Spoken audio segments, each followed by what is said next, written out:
52 বছর বয়সে একই কামাল দেখাচ্ছেন রুদ্রনীল ঘোষ। ধূমকেতু দেখে হল ফাটিয়ে দিচ্ছেন দেব অনুরাগীরা। বাংলা দর্শকরা 10 বছর পর আবারও পুরনো জুটিকে দেখল, কিন্তু ছবিটা যতটা ভালো বলা হচ্ছে ততটাই কি ভালো, নাকি 10 বছর পর একটা জুটি ফিরেছে বলে এত উন্মাদনা? যারা সমালোচনা করছেন তাদের মুখে প্রশংসার সুরে বারংবার চলে আসছে একটাই নাম, রুদ্রনীল ঘোষ। দাবি, রুদ্রনীল ঘোষ নাকি একাই ছবিটাকে ধরে রেখেছেন। অনেকেই ধূমকেতুতে রুদ্রনীলের অভিনয়ের ছোট্ট ছোট্ট ক্লিপ শেয়ার করছেন। প্রশংসায় ভাসছে নেট দুনিয়া। তবে কি বিগত 10 বছর ধরে এই দিনটার জন্যই অপেক্ষা করছিলেন রুদ্রনীল? আর এখন যদি বলা হয় যে দেব শুভশ্রী জুটির কথা, এই জুটি তো আগেও হিট ছিল আর এখনো হিট। এখানে তো নতুন কিছু নেই। বাংলা সিনেমার স্বার্থে দেব শুভশ্রী জুটিকে সবাই আবার পুনরায় দেখতে চাইছে।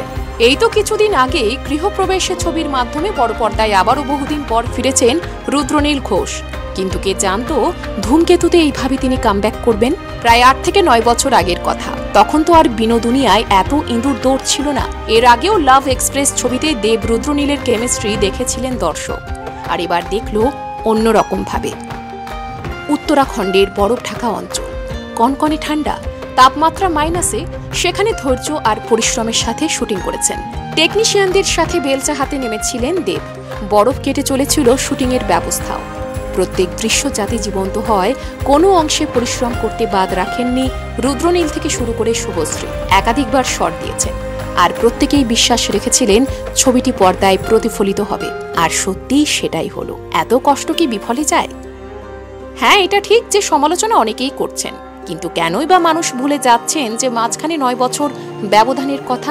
এখনকার গল্পের স্ট্রাকচার আর তখনকার গল্পের স্ট্রাকচার একটু তো আলাদা হবেই। রুদ্রনীলের অভিনয় দেখে কাঁদছেন অনেকেই বলছেন এত জীবন্ত অভিনয়। গত 9 বছর ধরে এই ছবিটা মুক্তি পাচ্ছিল না বলে দেব, শুভশ্রী আর রুদ্রনীলকে রীতিমতো কুড়ে কুড়ে খেয়েছে।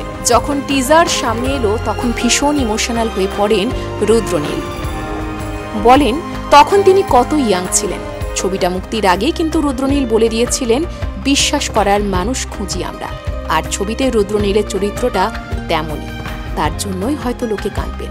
চোখের জল আর বারুদ মিলেমিশে যাবে, আর সেটাই হলো, তাই নয় কি?